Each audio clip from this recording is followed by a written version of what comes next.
that was in 2018, and that was after the mean did ever here, and no one's ever been mean there. Like every other place I stayed, it's always been kind and nice. No one's ever been as mean as him, but I was afraid of him. And he was like a failed actor who had to rent out places to make a living. He was not a failed actor, but he wasn't making. He wasn't money. acting at the moment. Yeah, he was, but he might one day. But it was like, I don't know. It's just some stupid thing that made me feel bad to even talk about. But the entire time I was in California, it was always really, really good. From 1997 to 2005, when I was there, it was always really kind and good. It was a really good place. There's never anyone mean. Well, like you said, you're heading back there, and so should work out. Yeah, but here in Roanoke, I met they're scarier, more mean people, almost like demonic and shit. That was way worse than that. Well, pretty much my experience. Wherever you go, everyone, they're nice people, they're mean people, they're good people, they're not so good people. It's not always the same thing all the time. Yeah, but it was creepy looking at him outside the house, like he would move through the shadows like a tall, skinny Ichabod Crane, almost like a demon. Mm-hmm. And he like snuck out of his house and he hid in plain day, and people didn't know people ever even living all these around it. And it was so creepy and weird that he lived that way, hiding. Yeah, it sounds it. He didn't even work as an actor that much. They barely paid him, and he was having to be a person who rented out houses to make his living. And he became mean and bitter about it. He didn't want to get old. It always amuses me when I try not to judge anything, because every time I judge something, I realize I'm judging myself, and so I try not to judge anything. Yeah. So anyway, John, I'm definitely on my way, not today, but towards the middle of the month. I'm going to head towards you. I'll give you another call. Before I do that, but as long as we're on the same page, because once I get there, I can't be thrown out minutes after I get there. I have to be able to stay a while, right? So, and I'll help you with everything you need. Because when I was there before, that's kind of what I did. A good deal of that sheetrock in the school I helped put up. When Alex and I stuck it up there, and a good deal of the sheetrock taping I did, a good deal of the painting. I did what I could do, and I did it, so I'm always helpful. I'm always there to help you, right? I'm not there to hurt you.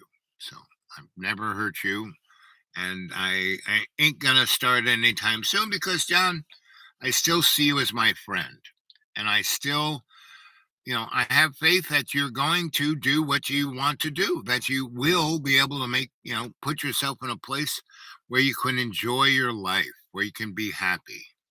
Yeah, but the past 2 or 3 years, it's felt bad talking to you sometimes. Well, because what happens is, when you talk to me, we talk about things that are troubling you, and I try to help you with them. And when we do that, it brings forth what's troubling you, and you don't want to see that. You don't want to see what's troubling you. You and that's when you get upset and you hang up. I don't need somebody to be against my health. Right, and I've never been against your health, John. I've only wanted you to be your best. I only want you to be happy. I've never, was envious of you or any of that kind of stuff, because you're my friend. I want you to be your best, That's kind of my motif. All the people I'm involved with, I want them to be their best, I have a number of young friends that over the years here I've helped work out their issues, and they've gone to be able to move forward, And I would rather been around Crispin Glover than around you.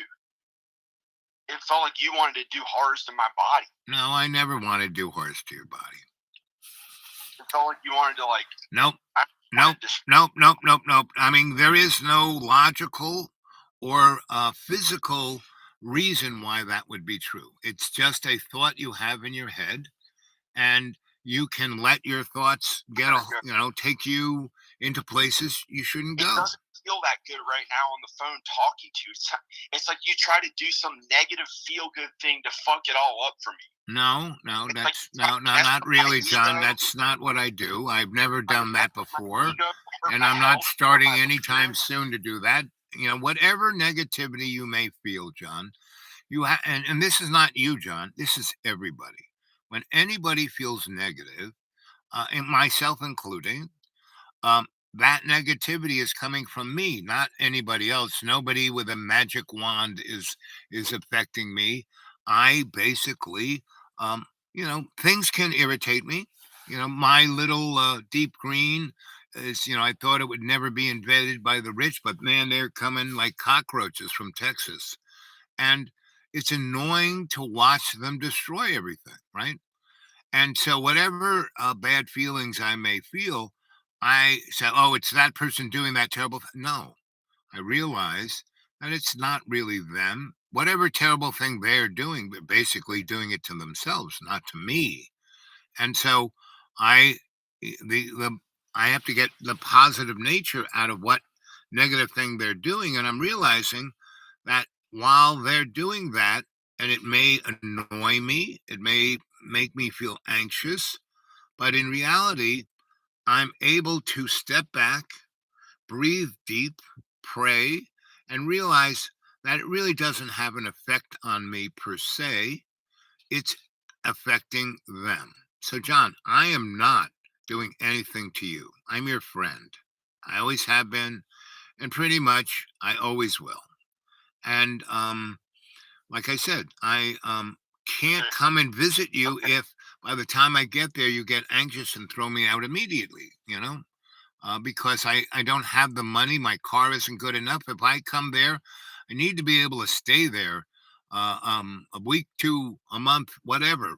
And I can be very frugal there. I won't cost you a lot of money. I can help you out, and if you are willing to work with me, we can deal with a lot of the issues that upset you to the point where they won't upset you anymore. Wouldn't you like that? Wouldn't you like to be in a place where you wouldn't have to think that Tom is attacking you? Because even if he was, which I have no idea why he would, um, it's not, he's not right there. He's not living, he's not in your face. He's not doing anything. He's basically just down there being Tom. It's not really affecting you. He can't make you physically sick or ill. No one can like from a distance, focus some, magic power on you. No one can. You are the decider of your own life. Whatever happens to you, John, you are deciding to do that. Not anybody else. Not your dad and not your mom and not anybody else. Those folks actually love you. They have always been there for you. Meaning, I've seen a lot of people just throw their children away. I mean, literally drive them 50 miles from their house, open the door and say, "Hey, Bobby, here's $10. Go buy me a pack of cigarettes." And when the kid goes in the store, they drive away, and the kid comes out, and a mommy and daddy are gone, never to be seen again. Your parents don't do that to you. They're always there for you. They aren't trying to hurt you, right? Your dad isn't thinking negative thoughts. Your dad, he's had his own life to deal with, right? You're going to get off the phone. Okay, buddy. Well, you stay well. You stay well, and I'll talk to you later. Bye. Bye. So, again, that's John. And it's also, that's why he's the canary in the coal mine, because he really is an example of what the basic population is going through, And all you have to do is look around at what's going on in the world. It's very strange, because as I was saying, no one is, trying to send John edge. But in reality, it kind of powers that shouldn't be really are doing some pretty bizarre things. The wars, the this, the that, but it's been going on since Mesopotamia. Let's just kind of thumb through the stuff that's on the radio here. Well, but I just feel like, if you want to learn about a sense of balance, then look no farther than India. Coming up, more with Raghu and Iyer. I'm Francis Lamb, and this is The Splendid Table. Not because people didn't want to fix stuff, but because they can't repair things if they can't get the essential parts and tools. And as you can see, with the success of companies such as Apple, they have made a killing by making it impossible to repair without help from the Apple Store. They worked in the tech industry. So that's kind of, Spielberg's movie, Player One, right? It's exactly kind of what's going on. Spielberg was, he made, his family came from, he came from California. He just made a movie about his life, the Finkelsteins or whatever it's called. And you can see, his family, that movie is not exactly about him, but it kind of portrays his youth. And, what in that movie it does, his family was kind of in the movie biz, on the peripheral, because you're in California, pretty much everybody's in the movie is in entertainment somehow. And so it's like you're dipped in it, right? And John, so again, John, he calls me, he went on and on and on, and I didn't say anything. And then when I just kind of stuck my finger at, when the appropriate point, when he started going on about Tom, thinking all these bad thoughts, blah, blah, blah. Yeah, Tom has his own issues, and Tom is dealing with his own issues, not trying to do anything to John. So it's, and that's the same. So around here, for 18 years, I was all by myself in a nature preserve. I got used to it, and then when people started coming in that had no sense of balance, no sense of, oh, look how beautiful this is. But they, like yesterday, this guy spent, the whole day. I mean, it was raining all day long. I mean, it didn't stop raining, right? Wasn't like just intermittent rain, right? It was raining all day long and sometimes really hard. And he got these tweakers with chainsaws and meth heads, with chains, and this guy who just had a heart attack. He shouldn't have been out there in the rain with a piece of equipment moving. I mean, it was like, now it wasn't really affecting me. They weren't like dragging it over my property or smashing anything of mine, and I couldn't really quite hear them because the rain was so loud. And I was down in the holler in my man cave. So, I'm in the man cave. I really can't hear anything, which is okay. I'm sitting there. I had my electric blanket wrapped around me. It wasn't really cold. It was in the 40s, but it was dank. And like today, it's dank. It's not even raining. It's dank. And, but it's winter, that's what it is. And so they're not here now. So I kind of came up.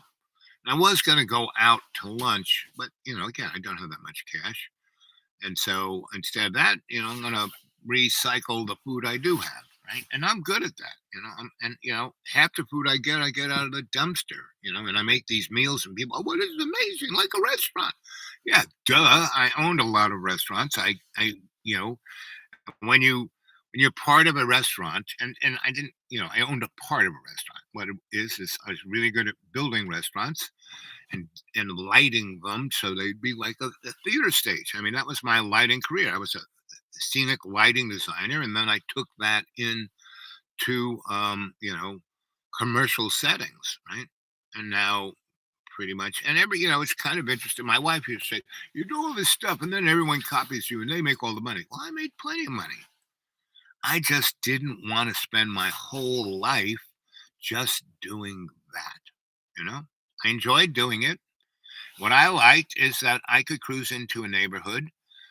I could fall into a niche of where I could do that kind of work, and I would do it. And they'd pay me really good. And then I got other niches. I say photographer, and I fell into that niche. And first I was a journalist photographer, and then I was kind of a art photographer.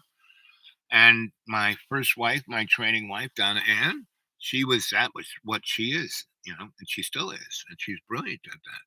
So when we had a studio together, I took my connections and my schmoozy ability and my being, at the zenith of being part of the art world, and took her and me, and the work we did together was more than either of us did apart.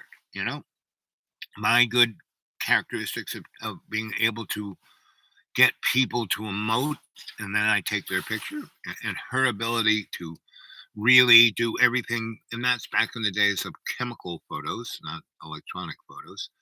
And we were a great team, and DNA was very successful for about 6 years. And at a certain point she goes, I just can't do this anymore. And I said, what's that? She goes, well, I don't want it to be, I don't want to be DNA. I just want to be D. I want everything to be about me. And she got to that point. She was already amazing when I met her on the subway. And then the next 8 years she kind of went, eat. And I, living with me, got her out of certain elements of her self-loathing, and she became self-confident and could do the things she couldn't do. I kept putting her in environments where she had to step up to that, and then she thought, I can do this. Our traveling around the world, and are doing commercial work, and are doing arty work that got showed, and dealing with all the people in galleries and the art world and all of that.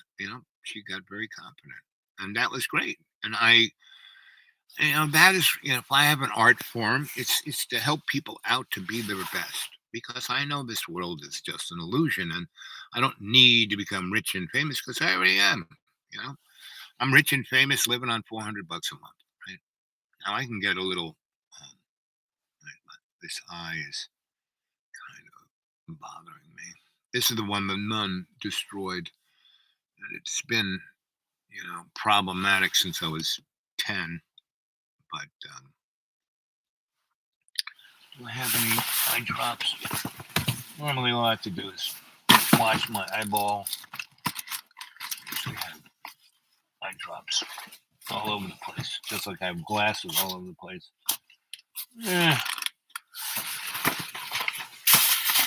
And also, I haven't eaten anything. I'm getting a little hungry. So, the first show I put up, that's already up there. This one will be up there when I bail. And so every day I live, I enjoy that day, and things I can be annoyed. I can be, get off my lawn. I can be that old guy, get off my lawn. But before I say that, before I do that, hey, Jamie. I didn't give him a chance to answer. Well, I do have a tendency to do that, right? And part of my motif, right, is I push people to a certain point. Now, I'm a great, one of my better skills is to listen, and I'm listening because it's informed by not just what I'm hearing, but what I'm sensing, right? And so John basically was heading in the direction of, the show I did on Saturday, when he called up, and he was like just already wound up, right? And, I couldn't get a word in edgewise. Go watch that show, Jamie, and you'll see what I'm talking about. So he started up really, why don't you come down? Why don't you be with us? We're going to go to California, blah, all of that. And I listened before I stuck it on air. I said, should I put this on live chat, or is it the same thing over and over? I said, no, let's just put that on. So I put it on, and he, for the first 5 minutes of this live chat, he was, um, you know, um, just going on and on and on about, Texas and cockroaches and this person and that person and, blah, blah, blah, blah, blah. So I just let him say that.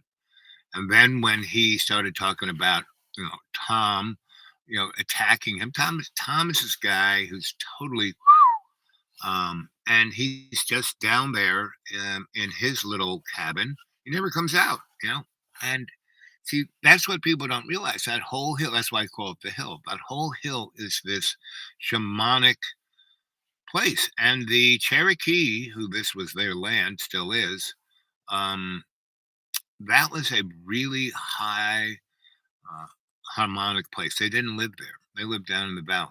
But this was a place where, and they, where the school is, when I bought it from Inga, the hill above the school that goes up to the ridge was the Cherokee's most sacred place, And my mama dog, Bella, when we were there, and, we kind of moved in, she started cruising around, and she one day said, "Hey, come on, let's take a walk." So we, instead of like walking on the road, or no, we just kind of walked up into the woods where there was no path, and she showed me this energetic path. We went up behind the A-frame, and it was a path. I mean, it was obviously, it wasn't a path, but the way, the mountains like this, and this place that was like, it was obviously like hundreds of years, if not 1,000 years ago, somebody kind of cut it through there, right? And then she brought me to and stopped, and I kind of sat there and said, "Wow, this is a kitchen." Because any sacred place, you go to, like Stonehenge, there's a kitchen there.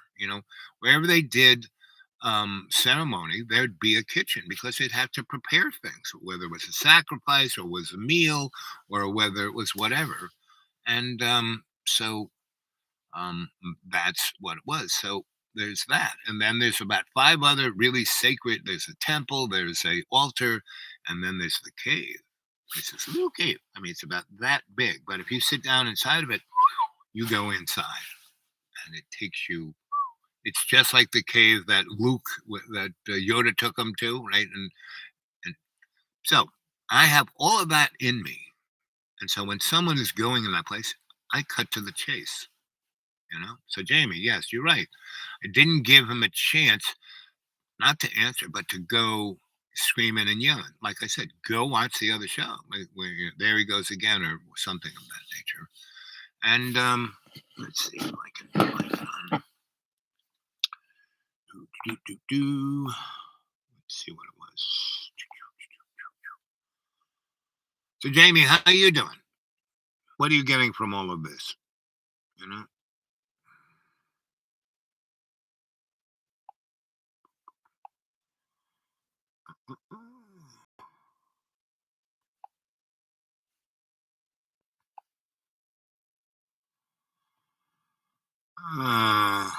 It's called JT, right?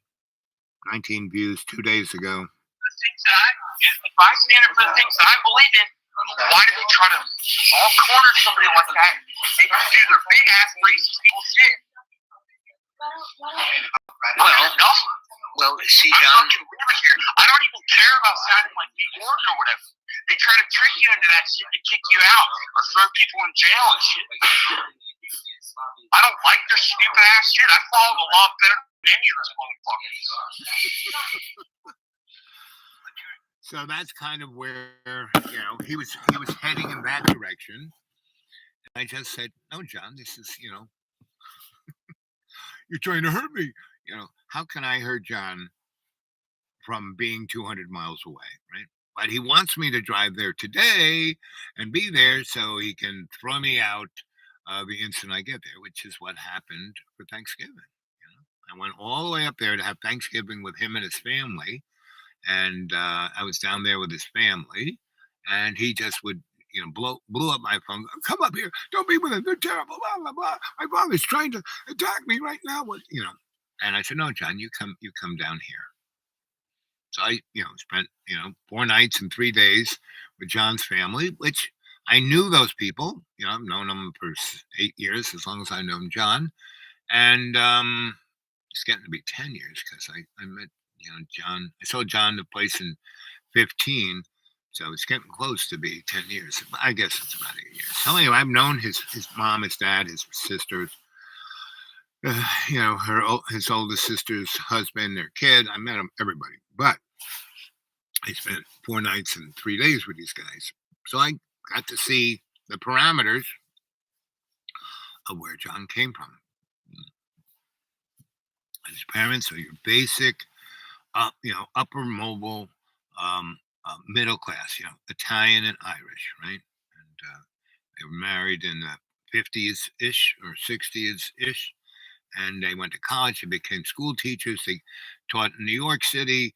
Then they came here and they bought a house and they saw how cheap it was and how easy. So they bought another house, and now they got like 40 houses and rented it out. So, I mean, that's what Americans do if they can. If they're white, but back in the day, being Italian or Irish, that was as bad as being black. Black man's always on the third rung. And who's ever off, and like right around here now, the people who are starting businesses are Hispanic folk, Mexican, El Salvadorian, Nicaraguan. And they've made the trek, got here, snuck in, did what they had to do. Took them 10, 15 years, making like $3 an hour. And, like mowed lawns, worked in restaurants. Now these people have the restaurants because, now these people have, the businesses because the white people don't want to do that job, don't want to work that hard. That's what you got to do in America. And that's what John's parents did, right? So John's dad went through Vietnam in the worst of ways. So he's got PTSD big time. I mean, I spent many years working with people like that, so I can spot it, and so I back in the day was at John Hopkins. I was in this because I had worked with so much I work with people with PTSD before they called it PTSD. They called it shock, shell shock or war depression, or they had a lot of euphemisms for it. So I said, no, this is trauma.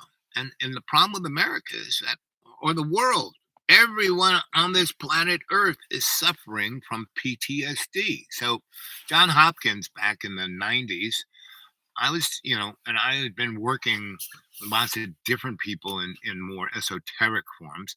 And that was my thing.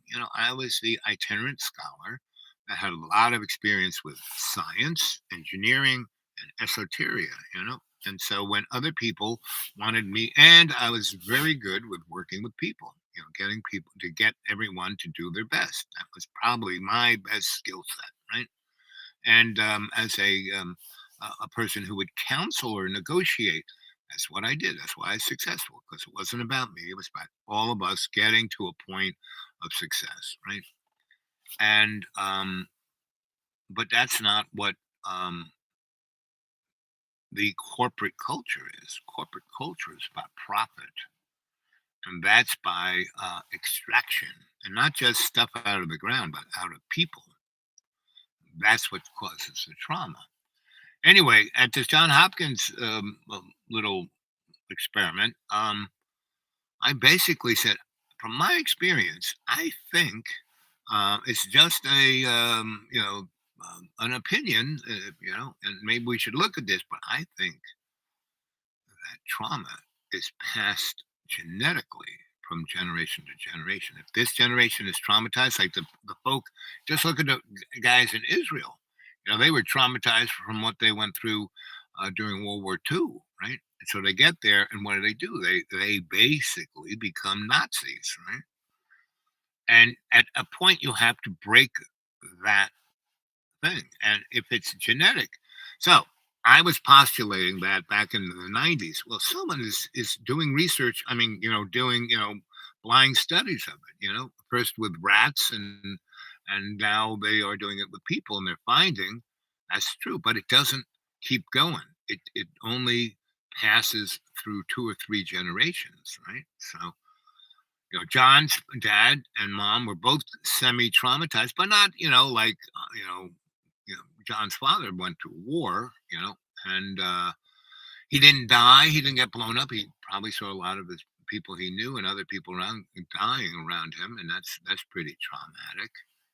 Unless you're prepared for it, unless you are, um, and when I worked at the VA on this, I realized the best way to deal with trauma is immediately, meaning, and same, trauma, physical or emotional or psychological, right? And so in the military medical motif, they're very good to deal with the trauma of the body immediately because they put a lot of money in training this guy. And if they can, they want to get him back out in the field, right?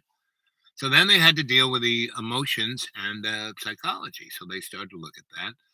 And they basically made drugs that would mask the thing that they could get him back out in the field. And most of the drugs that people take today all have a military connection, right? And so all of these drugs aren't meant for you to be taking them for the rest of your life. They're there for a trauma, right? And if you know anything about trauma, it's not something you try to get out of trauma. You try to ameliorate it. You try to bring yourself back to balance. That's why I am still freaking alive. I was looking at myself naked, and I've dropped 240 pounds over 7 years, and but that skin is still there. That's not going off. So I got these I have a new girlfriend, and I really didn't notice it until she was playing with it the other night, and she was like, "What is this stuff?" I said, "Oh, well, that was, that's the balloon that went, all of me went out of." And she went up, and I showed her a picture of me when I got this great picture of me with my two parents, and they looked like little children, and they were both 6 foot tall, right? And I was like 4 times bigger than both of them put together, right? And she goes, "That can't be you." I said, "Look at my face." "Yeah, that is you."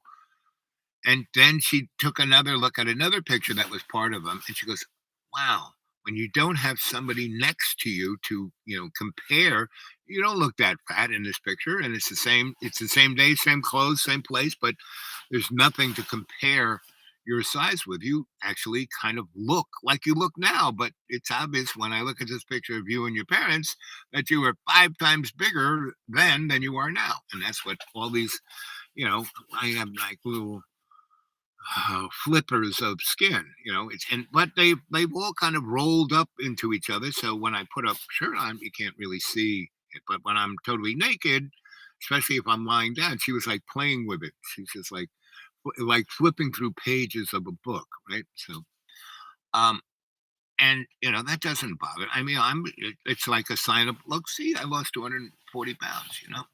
You can do that, right? And you don't have to be bulimic or any of that kind of stuff. You just, it's all about balance. And that's why I'm still alive, you know. I died in 2014, and I went up to my life revisioning, and they said, "Oh, you're doing a great job, kid, but you got to go down and finish that 11%," right? So, right now, my doctors are trying to figure out whether there's something really wrong with me or it's just that I'm so fucked up that all these tests come back and then they do other tests and go, "Well, you're really not that. You're still alive. And these other things are still working. Your endocrine system is actually working pretty good. And all your organs are kind of working pretty good, but you damage them so much in that 10, 15 years of overindulgence." And that was true. And most people die, right? Or totally, can't get around like me. Like my bone doctor and my podiatrist, they're both like, "I can't believe you can walk," you know? So, but I definitely have a limited time warranty, right? And, sometime between just right now and maybe 20 years from now, that's how long I'm going to live, right? And so I have issues and things wrong with me, and that's why I let the doctors do all these tests, because at a certain point I can go off the reservation. Like Thanksgiving, I went up to John's mom's house, and she had every kind of cookie, every kind of Italian yummy, every kind of everything, and I just kind of you know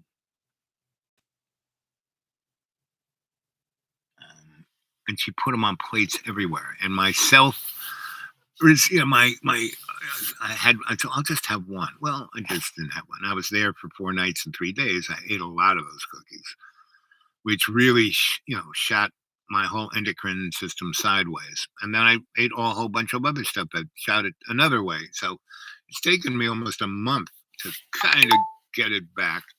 And in that month, they tested me. Oh, look at this. This is terrible. Right? So I, like tomorrow, I have another procedure to go through, which they're gonna big time scanning and big time looking at every organ, big time doing all that, right? And if they were to, oh my God, we have to open you up, I said, no, you're not cutting me. If I die, that's good. No problem. You may, and that's why I keep telling you guys, go back and look at all those shows. Put them down on a hard disk. Put them down on, hard drive. Put them on a CD-ROM. Do something, because Dragon copied a good, 200 shows. When I had 200 shows, and that was really great. And then Johnny Boy he did something because he went rifling through a bunch of stuff and it was all gone. And then he showed it all on his channel.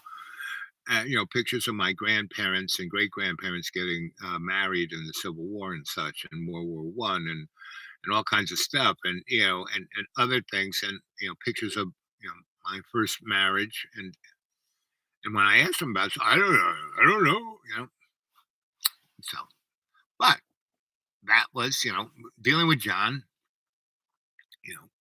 Was another great epiphany of my realization of, okay, none of this matters. What matters to me is that John can get himself out of the hole he's dug for. Because all the holes that we're in, we dig for ourselves. Yes, I mean, like the tweakers are here. They told me their stories, blah blah blah. But I knew people. When I lived in the Lower East Side and took, we started a housing coalition, took over 50 buildings, put 500 homeless families and kids. It was mommies and kids. No tweakers, no meth heads, no crackheads. And that's why the Lower East Side is what it is, because those 500 families, we legally got them their apartments. And so that was in New York City, that was real estate that was worth something. And so and we started a bank, a credit union. Everybody belonged to it. So whatever money went into that credit union lent money to everyone. So everybody wanted to start a business. Everyone who wanted to send their kids to college, they did. And that's how you do it. And I got involved with that for 4 years because I wanted to take my skill set, help folk build something that would last, that would show other people this is how you do it, right? And some people. I was teaching a course in political science one time at a college. I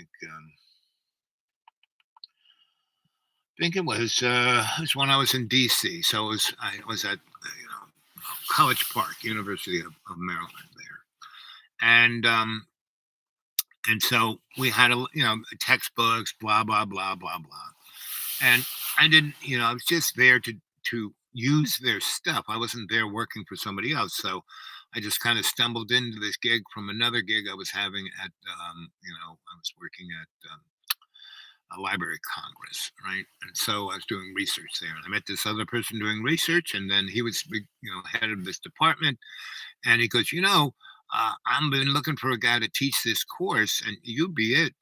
And I said, so that's cool. And how, I'm $100 a class. Give me an office, right, with a couch so I can sleep there. And he chuckled, and he goes, "Where are you sleeping now?" I said, "In my car, and on a few friends' couches, right?" And so he said, "Well, I really, can you start in a week?" I said, "Sure, I'll be there. Let's go now. Let's sign me up, take me to HR." And I said, and they can't, if they're going to like put me against like somebody that you would hire as an adjunct, it's not going to work.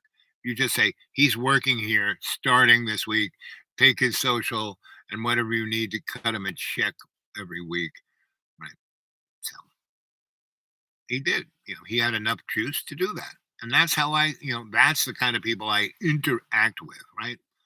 So anyway, I was there doing that and I was teaching this course and I decided not to you know, put me on top of this university or this poor guy who gave me this job and gave me the office. He got me a nice office with a nice window, a nice view. Was heated and air conditioned, and it was pretty big, and it had its own bathroom, and it had a couch. He got a couch that came out to be a bed, where I didn't just have to sleep this way. And he got me sheets and pillows, and he went to his house and his wife, met his wife, and I slept at their place a few times, and he got me my ID so I could use go to the gym and shower and work out and all that, and that's I just kind of eased into that. So I wasn't going to really make waves like I normally do, and I just taught the class. I did everything they, wanted, and I basically said, "Okay, this is where forget tests, forget quizzes, right? I'm just going to give you a grade every week, right, about what we talk about, and I want you to write one page, end of the week, what you got out of the classes we had, because this course I was only one course, and I did 3 classes a week. That was $300 a week, not bad, right? And I didn't have to pay rent. And he actually got me this little card that I could eat all I wanted at the cafeteria, and they actually had a place where I could put gas in the vehicle I had. So it was quite nice to do that. And I did the summer school part and the fall. I left and went to Florida in the wintertime, right? So I was there. So I'm doing this course, right? Political science, and it's going about social groups, right?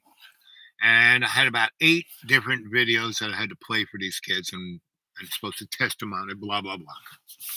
And I just used, and they had all the test stuff they wanted me to test them on.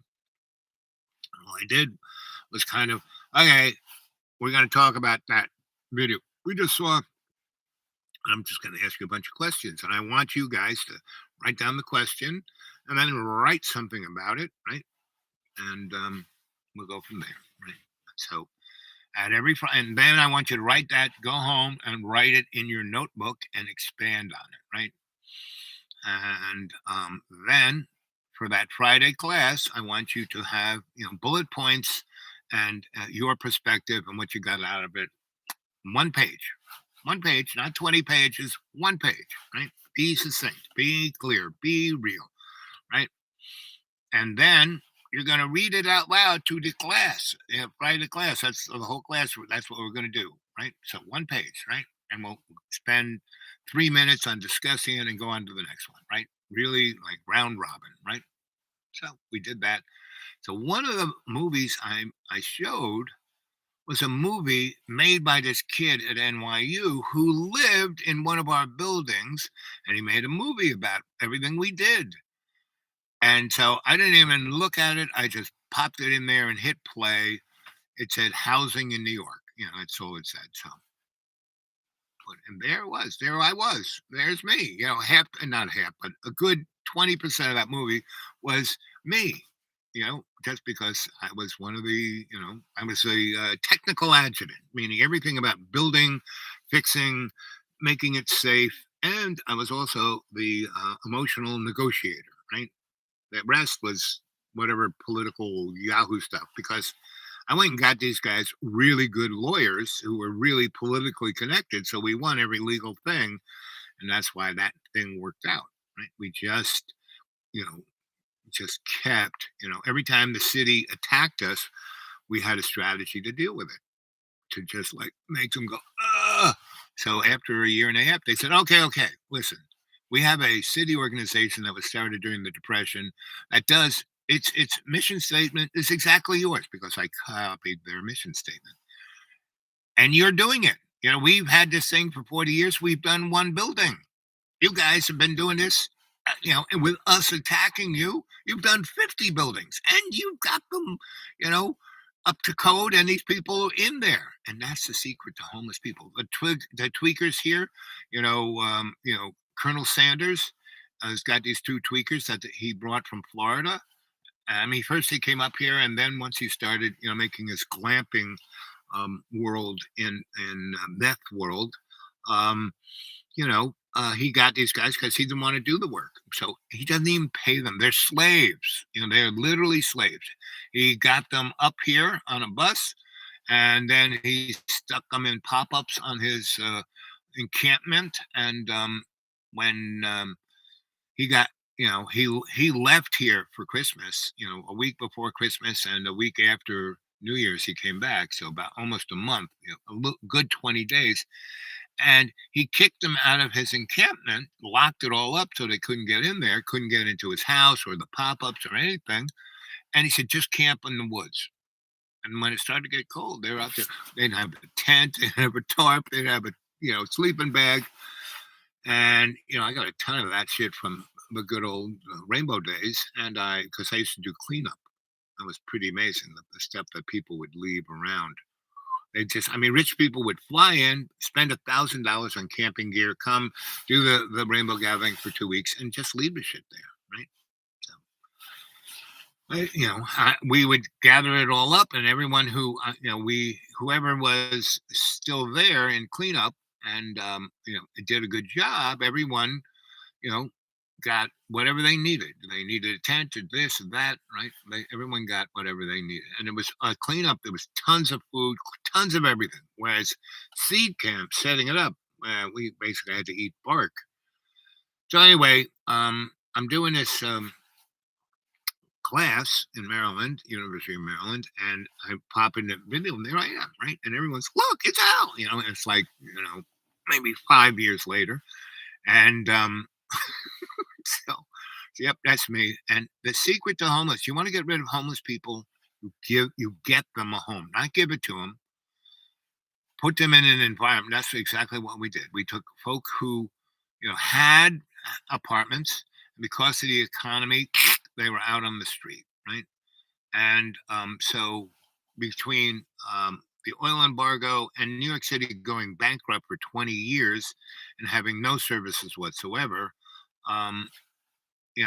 between the oil embargo 72 and Bill Clinton 92, that's how long New York City was, went down the drain. And it was done on purpose. It was redlined, and everything was, all of what structure was there was ripped apart and then put it back together so rich, trustafarians and rich tweakers could, have their amazing apartments. Like Soho, I left New York City in '88, didn't go back until 2011 when I had 287 kids who were just out on the street, meaning their parents were either dead or left them, or like Basquiat. Basquiat was a little kid from Santo Domingo, little baby. His parents were from Westchester, white, rich, and went there for a vacation, and they saw this woman with a little baby, and the woman was, and they were in Haiti, and not in the Santo Domingo. Santo Domingo is like where rich people are. Haiti is where the slaves are. And so they went there into Haiti to catch a little of the flavor. And this woman was like emaciated, and she was breastfeeding this little baby, and the little baby was sucking the life out of the mother. And I speak French there, and so these people spoke French. I think the guy was a doctor. I'm not quite sure, but he said, you and your baby are going to die. Why don't you let us give you $1,000 American, and we'll take the baby. And we'll go to a lawyer in Santo Domingo. He'll sign all the papers, and we'll leave from Santo Domingo, and that baby will buy us. And we're rich. We live in Westchester. We'll bring him up like a rich kid, which they did, right? But when he was a little baby, he was cute, and he wasn't that dark. And so, they took him home and said we adopted him, which they kind of did. And they really bought him, and they brought him up. And as they were bringing him up, the kid was like on the spectrum, right? And he was always drawing stuff on the walls. He just kept drawing and drawing, and he just wouldn't shape up to be the kid they wanted. So, he was in prep school. He was about, I don't know, 13 or 14, maybe 15 at the oldest. And they said, "Hey, we're going to take a drive," and they drove him down to New York City and they were not just in Westchester; they were all almost in Purchase. They were a good 80 miles from New York City, and they drove him into the South Bronx, and basically said, "Hey, why don't you go get a soda? Here's $10." Right? The kid went in. He's wearing his prep school little uniform, little shorts, little shirt, tie, and a jacket. And when he got out, they were gone. And never to be seen again. And I saw him. I don't know the space and time between when they left him off and I found him. I work for a Chinese electrician, and up there, I don't know why the Chinese get along with Hispanic people like their long lost brother. Black people, not so much. So the Chinese owned a lot of property up there in Black Harlem and the South Bronx, and they could not go and show their face. It would be hard times. So I got hired. I Hung and Young Electric, and Debbie Hung. I met her at Juilliard, beautiful dancer, right? And she just was smitten with me. But what she really wanted was for me to piss her father off, because by that time by that time I stopped going to Juilliard, but I hung out there because a number of my mentors were up. Carl Off, great dancer, and Marion Tulin, who taught me all about politics of art. She's the one who got me in Hofstra and into Juilliard to begin with, and got me. She introduced me to Herbert Berghoff and Uta Hagen, to Living Theater. Julian Beck and Judith Molina, and I became best friends with their son. And anyway. And their son is a guy who's he wears the mantle of being the guy who started the Rainbow Gathering. It was just him, but a bunch of people. But anyway, and this is how my life is. And so when these kids in this class saw me on that, doing this, and the guy who made the film wasn't just the homestead, but the culture and everything we did, and they were like, I said, "Kids, I'm glad." I know. He said, "Do you know this?" I said, "No, I just stuck it in there. I had no idea. I didn't watch it before. Right? I'm watching the first time with you." And the guy's name, I didn't. I knew his name was Larry, but I had no idea this was his film. So, yes, this guy caught what we were doing very nicely, and this is how you deal with homeless. This is how you read this. Rejigger the economic platform so everyone can get their share. And the United States, the only good thing about the United States is that for its 200 and something year period, it has gone through these circles of, at some time, the general public is doing pretty good. Other times they're being treated like slaves, and it's like, revolution time. And we are at that point, but it's not. I mean, the American public is so soft. So these tweakers, they tell me their life, and one of these moments, I'm going to sit them down and put them in front of my phone, and I'm going to record and videotape everything about them and tell them, because I've shown them how to meditate, and it's like, wow. Whenever I do this, when I think about what else is just to do that, and I feel so much better, and I don't, my addictions to meth and crack and cigarettes and alcohol, it all kind of semi goes away. And the sun's coming out just as I'm speaking about this, and so they're going in and out of being like really obnoxious and like, wow. And so and I said, and that was just this much that I showed them, just a little taste, right?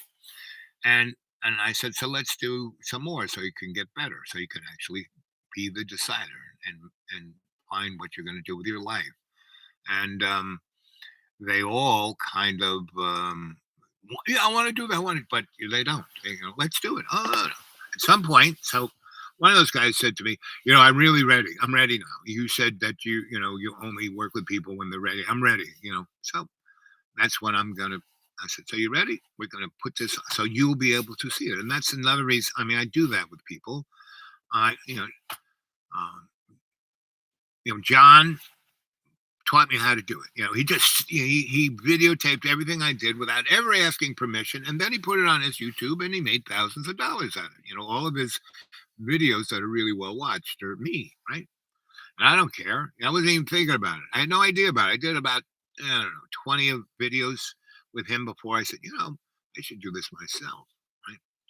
So there was a kid down at the cell phone store who, I got to be. I said, so how do you do this? And he showed how to do it on the phone that I bought from him. And he set it all up. I mean, everything that he set up, right? He did it right there. My Gmail, everything, right? And he thought up the names. He goes, you're the dude awake, and you're awake. I mean, all of that stuff, right? Dreamy Dreamland, right? Because I was telling him about the whole thing about meditation, dreamland, dreamy. So he just, that's why it's spelled correctly. So that's how I roll. I'm here to serve Love's Co-Creation, whether I know it or not, And as I get older, it took till I was 50 to really realize that no one does what I do. No one thinks the way I think. No one acts the way I do. So, okay, I'm actually here. I'm the clock for Love's Co-Creation. Okay, and I don't always was in that mode, meaning I had understood Love's Co-Creation early on from my grandma, right, and her girlfriends, all these women around it. So today's video, part of it, I read. Let's see if that went up there. I had no idea whether it worked or not. Let's see. Boop, ba-doop, boop, boop. Videos. Ba-doop, boop, boop. Manage videos.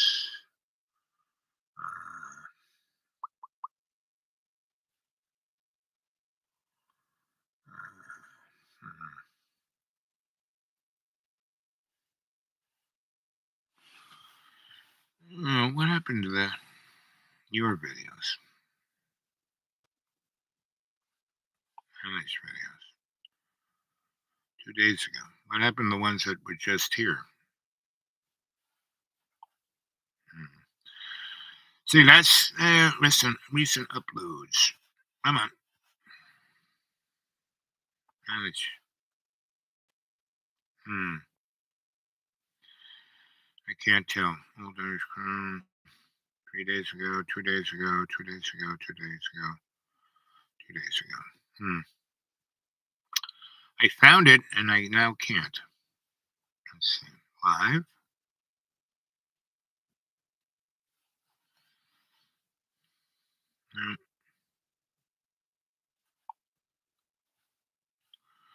Anyway, so I tried this morning. Well, I didn't try. I did read something from my novel and put it up there, and like Dickens wrote all the only two things he wrote like with beginning, middle, and end in his mind was Tale of Two Cities and Christmas Carol, right? The rest were all novels that he wrote that were syndicated in a newspaper, and he got paid by the word, So it's like David Copperfield and all his other things are like 700 pages long because he just kept going and going and going. And the editor said, "Okay, time. If people are getting bored, it's time for you to have a new one." And so he did, like Great Expectations, right? So. And that's why he called it Great Expectations, because people were expecting something different. So, and the only person who said anything so far is Jamie. He says you didn't give him a chance to answer. So, and as you can tell, just by the way I do the show, I just keep talking, right? Because at any moment I'm just going to keel over. And if anyone out there wants to throw something in my PayPal, I would truly like it. then I could afford to go see John. And you do that by going to PayPal, and they say who, and you say the dudeawake42 at Gmail, dudeawake42 at Gmail, dudeawake42 at Gmail. Want to talk to me? Hey, get a hold of me there, right? And people, I have about 100 people that I communicate with that have like found me, just like I just invited you to come talk to me, right? And out of that 100 people who did that, all of them, I want to be your student. And so they actually kind of were disciplined enough to, talk to me. I mean, first we figured out about, there's Lana. Let's see if we can get a hold of Lana on the old, on this. Boop, boop, boop, boop. There she is. And Lana, if this is not ringing, call me. I think it's Viber, Lana.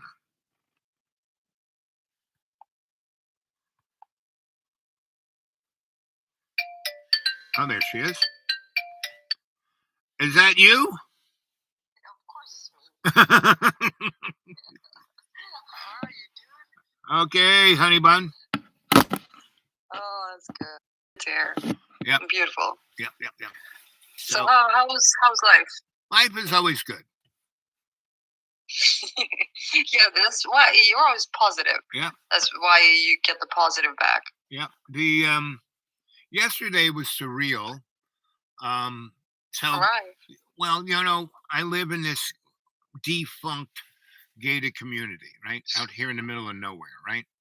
And these guys just bought this little piece of farmland. It's a mountainside. So every lot they have is like, you have to build a house on a 45-degree mountain. So whatever your foundation, it's like some, people bought it by just looking at a picture. Oh, that's pretty, from California or Florida. And then when they got here, they said, oh, this guy fucked me. And so I bought the gooey, the bottom of the hill where all the mud is. And it took me 5 years. I put a bunch of drains in it and cut this down and, dried that out. Now it's the nicest spot on town, right? So I've had that for 18 years. So I have the nice road that comes in, and the water and the electricity that's in the ground, all good. That's why I got it. And it's got great drinking water. And that's why I bought it. And it was super ridiculously cheap because it was what everyone thought was the crappiest thing there because it was all muddy. But all I had to do was cut down the middle part of it where the trees were, take it all out so the sun could hit it.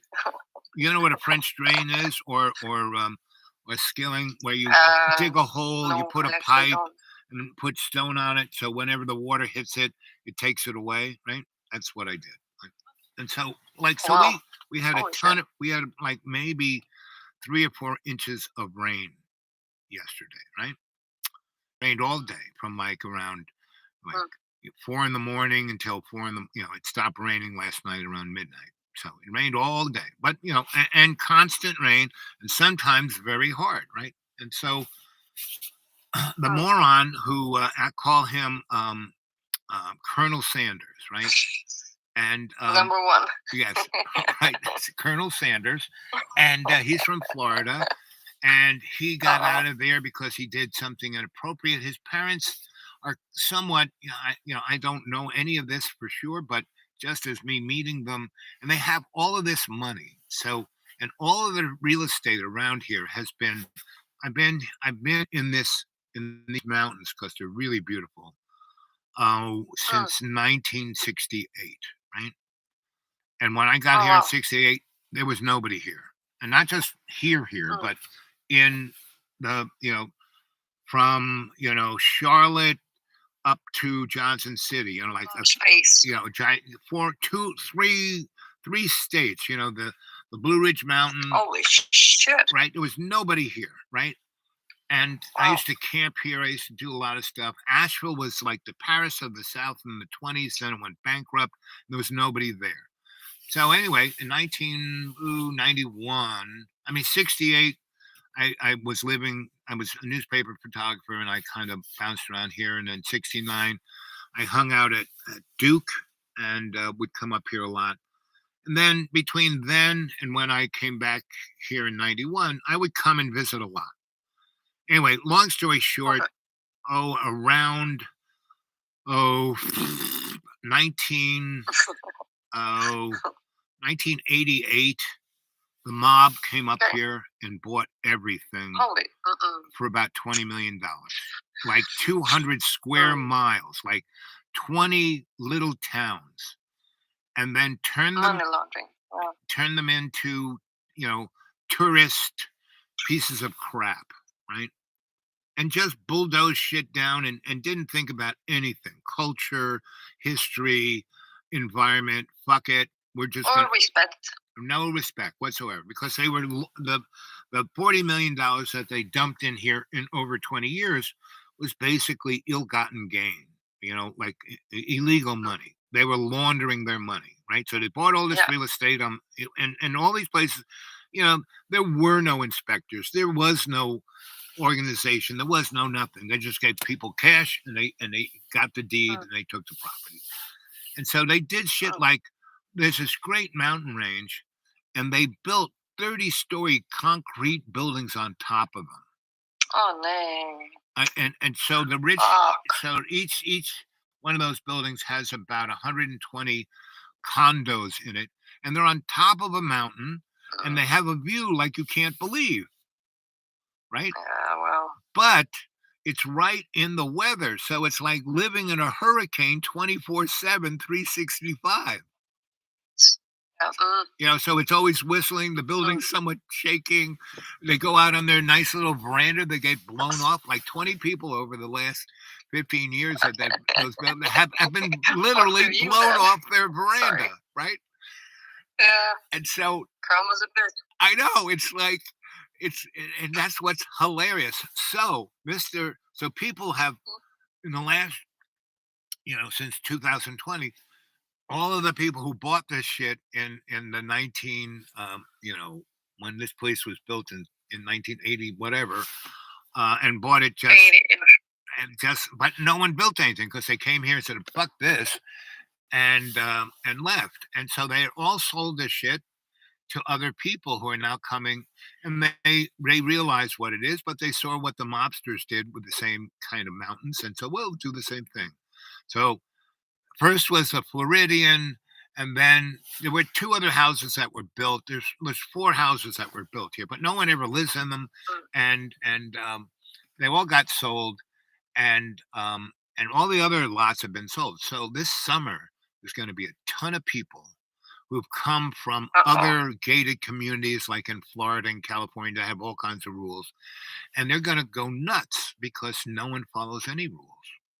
And part of it is that's what they want, but only for themselves, not for other people. Beautiful. Right? So it's got to be pretty amazing. I mean, even the devil isn't that devilish. Yes, even the devil. Just think like that. Well, that's because the devil isn't that stupid. No, I know. Right. The devil's smart. These people aren't. Yeah, of course. So this moron came up here, bought the place. Coming September, it'll be 2 years, right? And so when he bought it, I used to just shamanically energize this place so nobody would buy anything, right? And so the guy who owned that property, and he was pulling his hair out about it, he basically said, listen, I'll give you a big chunk of change if you stop doing that shit. Because I could hear people. No shit at all. Yeah, because I would just, in the summertime, it's so beautiful. I wouldn't go anyplace. I live in the middle of heaven. So I could hear people approaching. So I would put on these gold hot pants that women wear. Right. And so my junk would be bulging out of it. And I would wear nothing else. And I would have a Walt Disney banjo that looked like Mickey Mouse. And it had a crank, and it would play Deliverance, that music from that movie about people who live up here who eat other people. So I would be totally naked, and I used to weigh almost 600 pounds, and I'm down to 210. and I lost all the weight, but I have all the skin, and so yeah, I got these they're like pages in a book, and I can just take my hand and like curl place. So I'm sitting there pretty much naked, um, hot pants and a banjo with Mickey Mouse, who's wearing Oh, shit. a straw hat, and I'm playing ding, Chip ding, and ding, Dale ding, going ding, Mickey Mouse. right, and the cars would come by Oh, real shit. slow and stop. The I'm window chewing. would come down, and I'd go, "You got a nice mouth," and they would run away. Holy shit. So he paid me a lot of money Okay. to not do that, right? So just don't do that. If I Just will, that. you know, Just that. yeah, Just that. just Wow. stop doing that, you know. So I did, I stopped doing Well, that. you kept it simple. So I mean, like you kept it pretty fucking simple. Right. Irritating the shit out of people. And Fucking hate. that's the secret of success. Be simple. Don't get too complicated, Nope. So this moron, That's he, awesome. What a he beautiful came story. from Florida, and his mother, she's into something Florida. that no one talks about, and real estate. So she bought that house, and she just keeps dumping, thousands of dollars into this. So to me, that looks like on the small scale what the mobsters are doing. She's somehow laundering money and then kind of taking it off on her taxes. We're having a loss. It's a loss. It's a loss. Anyway, and she had to get him out of Florida with his wife and his kids. So they're all here. Anyway, so yesterday, it's raining and raining and raining. And I'm just in my man cave asleep. I'm sleeping in. It's raining. I got my covered up in my electric blanket, and I hear this kind of this low kind of harmonic noise, and the only thing that could be is heavy equipment. So I put my little rain gear on, and I just go out with an umbrella, and he's got this guy who's got heavy equipment, and this guy has just had a heart attack. So he should not be out there on his big bulldozer. And he's got him out there in the rain. And they are cutting down locust trees on everybody's property and dragging them because locust is the best firewood you can have. And what happened was he brought the tweakers in to help him because he bought some other property on the other over in the meth land, and he's making a glamping site, and so he had his Floridian tweakers help him, and he treats them like slaves. He doesn't pay them any money. He just buys them cheeseburgers and beer. Wow. Yeah. It's like Breaking Bad going on The Walking Dead. What the fuck? Exactly. You put the two together. And Sopranos. Yes. And The Sopranos. Yeah. Breaking Bad, Walking Dead, and The Sopranos. And all I'm sitting up on my deck typing away, I'm just like, look at this. Okay. So I looked at this, and I went up on my deck and made myself breakfast, and I'm watching these guys, and they're like playing with and tweakers are not competent people, and they're fucking around with chainsaws in the rain, wearing sneakers and shorts, and it's like 40 degrees. I'm going, well, someone's going to lose a limb. you know.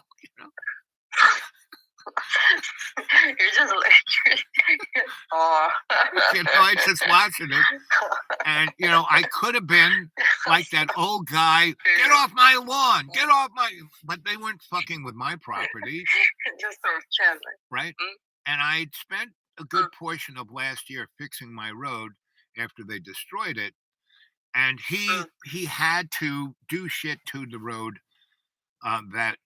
Over years, I said, one day I'll fix this. One day I'll fix this. Well, he destroyed it so bad that one day it had to be fixed. And so he did. And then I did my little magic to the road so it didn't get furtherly destroyed.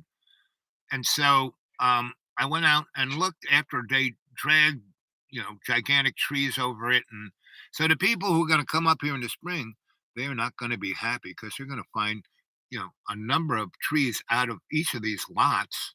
Because what happened was Colonel Sanders, around Thanksgiving, he took his kids and his wife back to Florida, and Florida. so he was in Florida. Florida from about a week or so before Christmas to about a week after New Year's. And the tweakers, he locked up his house and up the campers and said, just sleep in the woods. And he didn't give them any tents or anything. And so when it got really cold here, and I mean it got cold, it got to 60 degrees below. Put it in Celsius, not Fahrenheit. No, well, in Celsius, it was 48 degrees below zero. Minus 48 degrees with a wind chill. And these guys were out there just shivering, right? He didn't leave them any money, didn't give them any food, a place to stay, no heat. And so he had a big pile of cut up wood for his wood stove. So I said, okay, guys, I have a hippie bus, right? Hippie wagon. And it sleeps about 4. A Volkswagen. No, a school bus. I have a big school bus, right? Oh, that's better. And I ripped all the seats out and I put bunk beds in and a kitchen and a wood stove. And I've had it for almost 28 years. So anyway, I drove it all over America. So I left it right there. And so I said, okay, guys, you can live in this. And they said, really? We don't have to pay any money? We don't have to do it? I said, no, I don't want to see you freeze to death, right? And so once empathy. Yes. Once, and then so, well, you have to go to Lowe's and buy this fire